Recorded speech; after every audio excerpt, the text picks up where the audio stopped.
Hey there, it's me, Angelo, with more advice on everything you need to know about everything. Ready for today's question?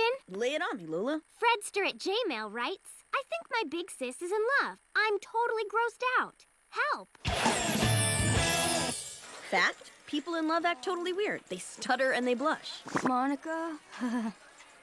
Oh. And they act like morons. Kiss me. Which is great. Say what? Time to use that to get all the chores done.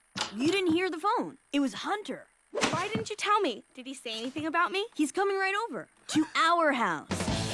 If you play your cards right, you can use love to your advantage. That is, if you don't fall in love yourself.